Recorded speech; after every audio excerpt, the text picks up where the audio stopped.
¿Qué tal?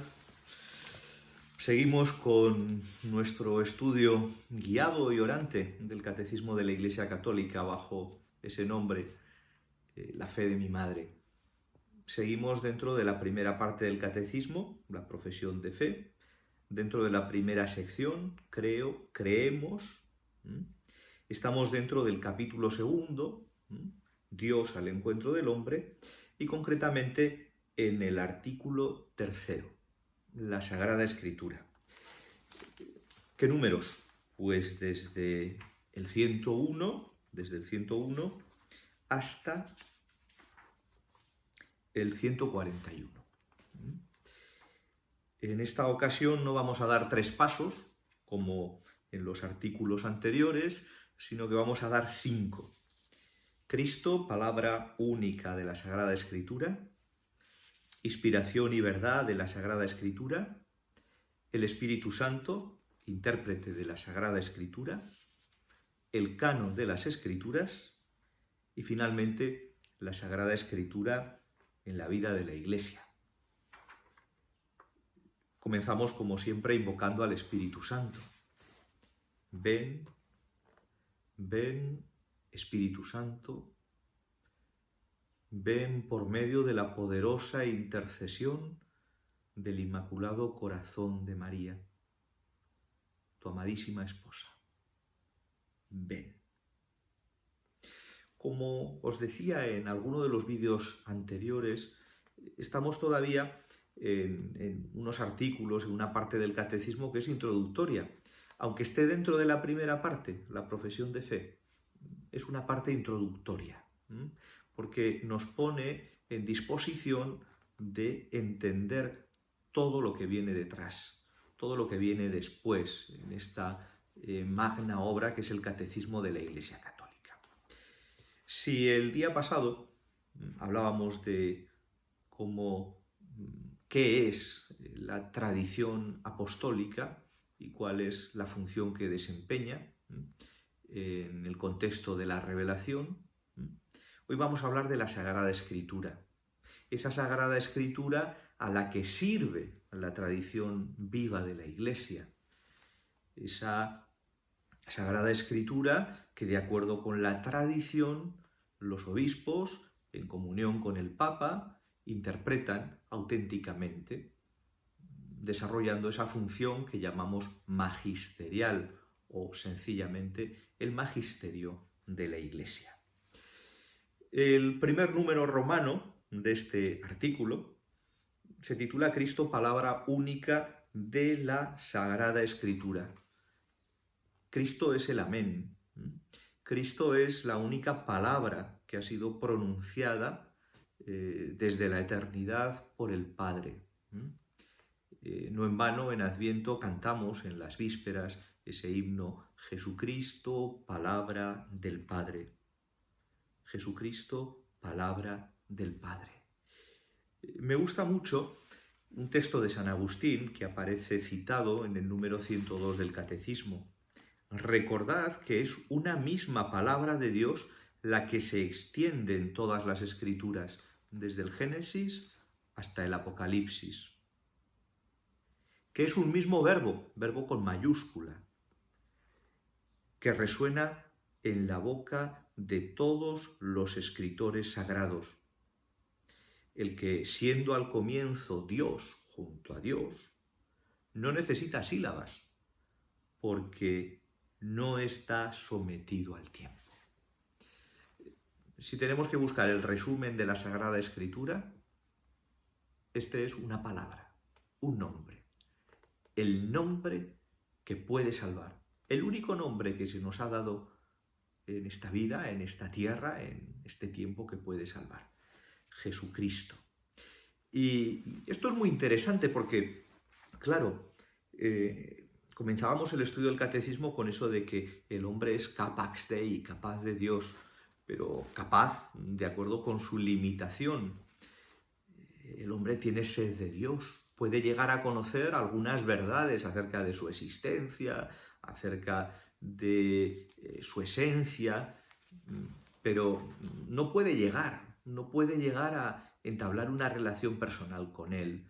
Es necesario que Dios salga al encuentro del hombre, que es lo que estamos viendo en estos otros artículos del catecismo.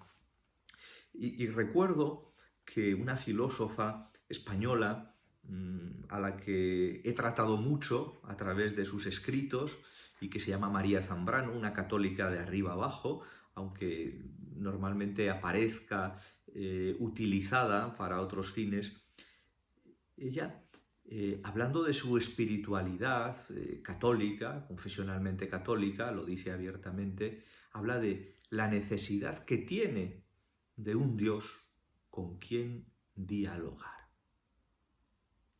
El hombre por sus propias fuerzas no puede dialogar con Dios. Es necesario que Dios se abaje.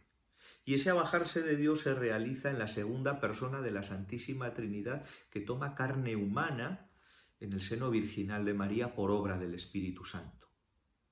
En Cristo, palabra única del Padre, verdadero Dios y verdadero hombre, es donde se puede entablar ese diálogo esperado por María Zambrano, deseado por María Zambrano y por tantos otros hombres y mujeres de la historia de la humanidad. Es en Cristo donde se puede dar el verdadero diálogo de Dios y el ser humano y Dios. Avanzamos. El número 2 de este artículo sobre la Sagrada Escritura habla sobre la inspiración y la verdad de la Sagrada Escritura. Son términos que hemos escuchado con mucha frecuencia, pero no sé si sabemos a qué se refiere. El Catecismo lo explicita muy bien. Y lo hace desde el número 105 con una afirmación rotunda. Dios es el autor de la Sagrada Escritura. Dios es el autor de la Sagrada Escritura. Pero luego dice en el número 108, sin embargo, la fe cristiana no es una religión del libro. Aquí quiero deshacer un equívoco. Con mucha frecuencia los fenomenólogos e historiadores de las religiones dicen que hay 3 religiones del libro y que son el judaísmo, el cristianismo y el islam. Y es verdad que en estas 3 religiones tenemos un libro sagrado. Pero cuidado, hay una diferencia.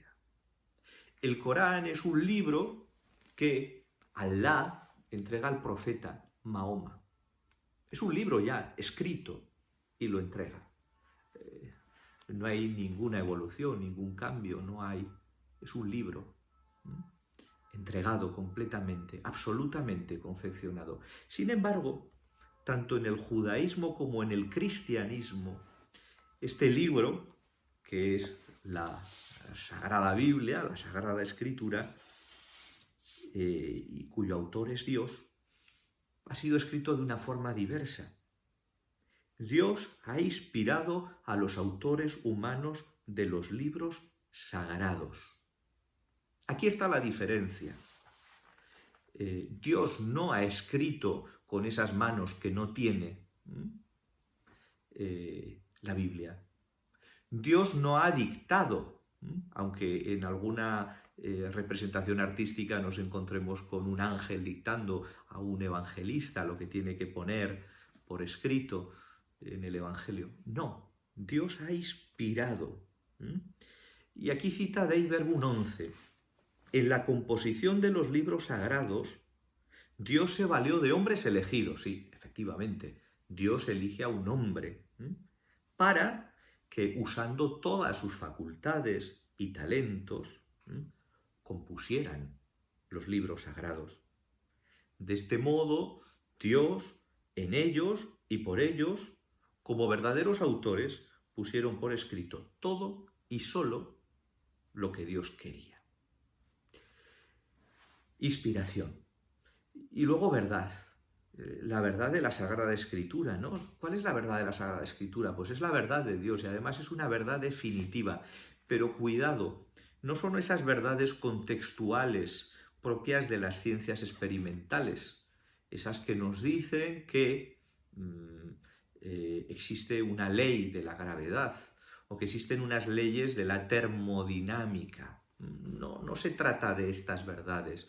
La verdad de la Sagrada Escritura, la verdad de Dios, aunque se refleja en todo, no es una verdad que nos hable de procesos naturales, sino que nos habla del sentido. Es la verdad con mayúscula. La Biblia es el libro de por qué vivimos, cómo hemos de vivir y a qué vida estamos llamados. Es un libro de sentido. Es decir, es un libro que contiene la verdad necesaria en su totalidad para que tú y yo nos podamos salvar. Los libros sagrados enseñan sólidamente, fielmente y sin error la verdad que Dios hizo consignar en dichos libros para salvación nuestra. Pasamos al número 3, el Espíritu Santo, intérprete de la Escritura. Bien, ¿la Sagrada Escritura necesita de interpretación? Sí, la Sagrada Escritura necesita de interpretación. No es como el Corán. La Sagrada Escritura necesita de interpretación porque Dios ha inspirado a hombres con determinadas facultades y talentos. Tenemos que encontrar la verdad de Dios en la Sagrada Escritura y lo hacemos fácilmente. Claro, en la Sagrada Escritura, nos dice el Catecismo, Dios habla al hombre a la manera de los hombres. Por lo tanto, para interpretar bien la Escritura, es preciso estar atento a lo que los autores humanos quisieron verdaderamente afirmar y a lo que Dios quiso manifestarnos mediante sus palabras. Claro, la Sagrada Escritura es un conjunto de narraciones, de poemas, de sentencias, de refranes, de visiones. Y nos encontramos con una realidad, que es la realidad de los géneros literarios. Tenemos que tener en cuenta las condiciones del tiempo y de la cultura de los autores de la Sagrada Escritura, de los autores sagrados.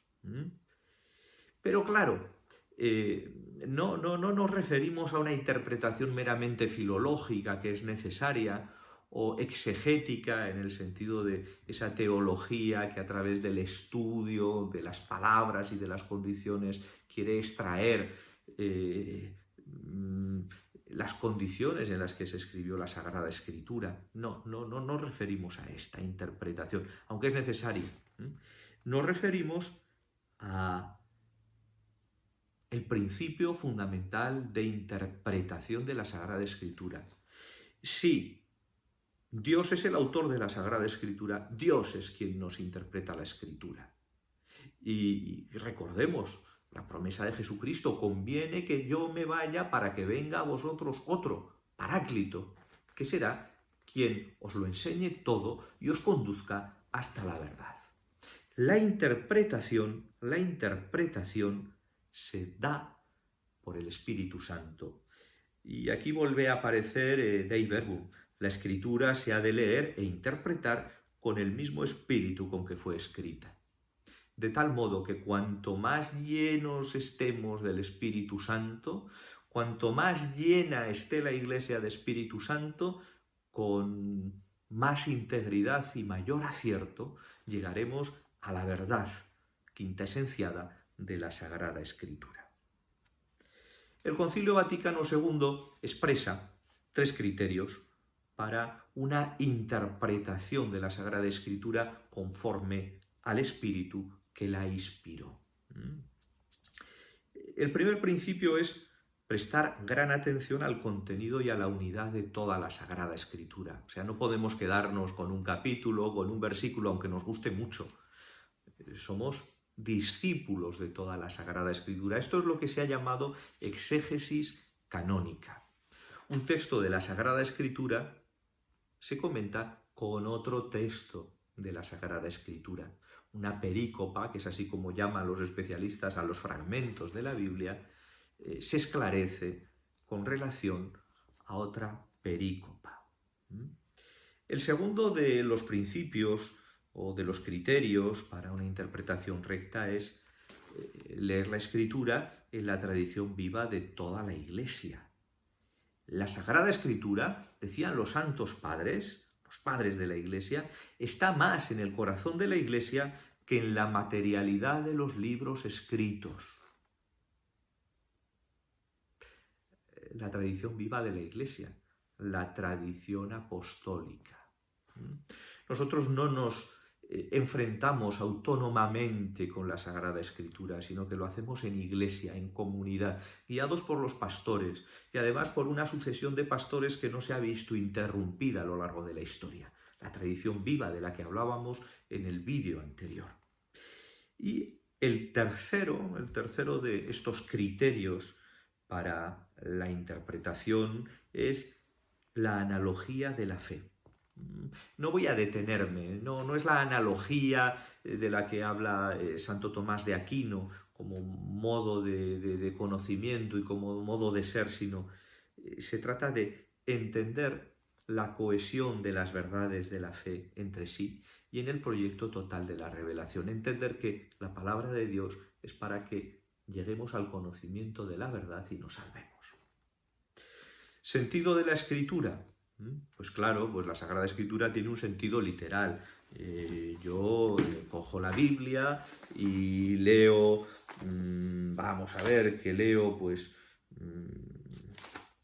Josafat reinó en Judá, tenía 35 años cuando comenzó a reinar, reinó 25 años en Jerusalén, su madre se llamaba Azuba y era hija de Siljí. Sentido literal, sentido literal. Lo que dice la Escritura, a primera vista.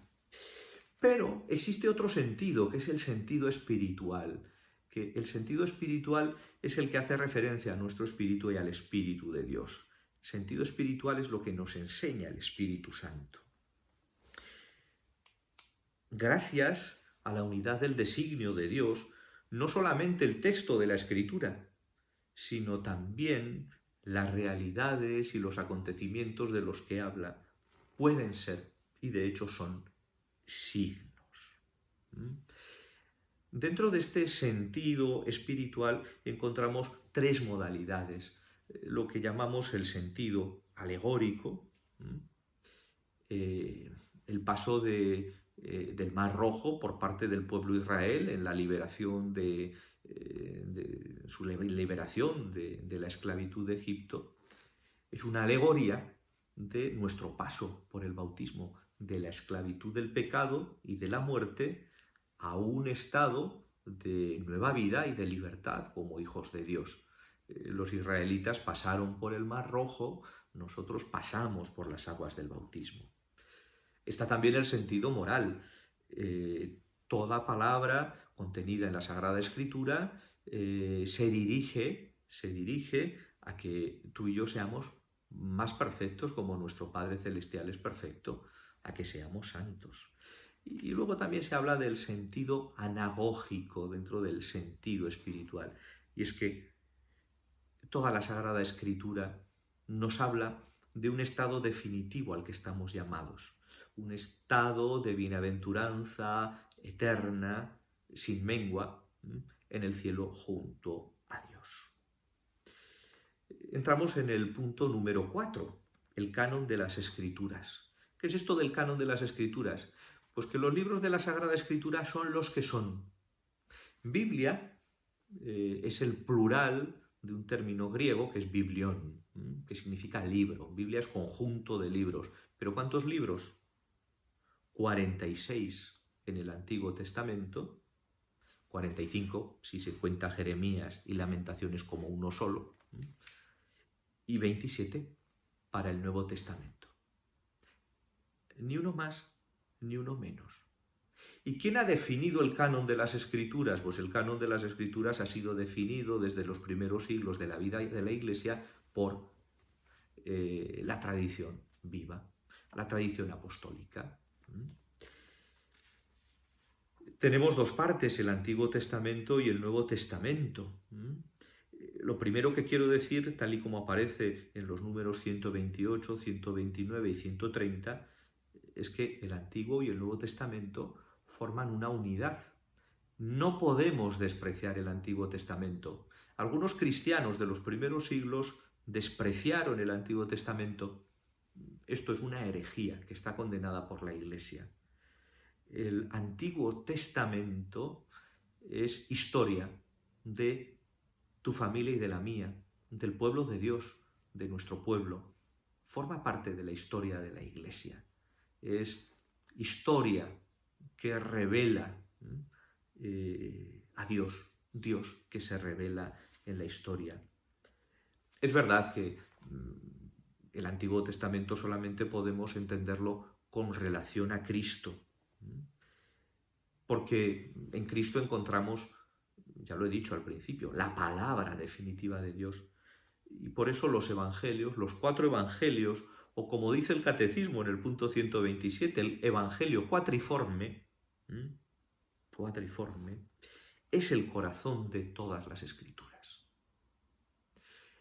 Se nos presenta aquí, en letra un poquito más pequeña, en el número 126, los 3 pasos que se han seguido para la conformación de los 4 evangelios. En primer lugar, la vida y la enseñanza de Jesús, los hechos y los dichos. En segundo lugar, la tradición oral. Los apóstoles mantienen viva la memoria de Jesucristo, de sus palabras y de sus obras. Y en tercer lugar, se ponen por escrito. Y paso ya al punto 5 porque me estoy extendiendo y lo mejor es que leáis vosotros el catecismo. La Sagrada Escritura en la vida de la Iglesia. Y comienzo con una cita que aparece en el número 133 del Catecismo, una cita de San Jerónimo. Desconocer la Escritura es desconocer a Cristo. No me sirve que conozcas muy bien el Catecismo. Tienes que conocer la Sagrada Escritura. Es verdad que el Catecismo es un modo de entrada a la Escritura, pero es necesario que tú conozcas muy bien los Evangelios. La Iglesia vive de la Eucaristía, la Iglesia vive de la Escritura. No vamos a hacer, como hacen los protestantes, una separación entre sacramento y Escritura, porque la verdad es que los sacramentos, ¿qué son sino proclamación viva de la Escritura de Dios? Además de un modo salvífico y real. Pero es verdad, tenemos que conocer los Evangelios mejor. Y los conocemos por el estudio teológico, pero sobre todo los conocemos por nuestra oración personal, muy atenta al magisterio de la Iglesia, por supuesto, y por la proclamación, por esa resonancia que encontramos de la Sagrada Escritura en todos los sacramentos. Os invito a que os fijéis en la próxima misa que participéis en cómo en la Sagrada Escritura hay muy poca palabra humana. Sobre todo es palabra divina. No os creáis eso que han dicho, de que los católicos menosprecian la Sagrada Escritura. Scott Hahn y su esposa, unos conversos al catolicismo, dijeron: me han engañado, mis hermanos protestantes. Yo he ido a la misa y en la misa lo que me he encontrado es la palabra de Dios viva. Bueno, cada vez esto dura más. El otro día os hablaba de la Lectio Divina sobre el catecismo. La Lectio Divina se aplica al catecismo, a los textos del magisterio, a los textos de los santos, a los textos de los padres de la Iglesia y cómo no, a la Sagrada Escritura. Nos volvemos a encontrar la próxima semana. Creo que cambiaré de ambiente, de ambientación. Estaré en otro sitio, pero seguiré con nuestra cita semanal. Que seáis muy felices en Dios.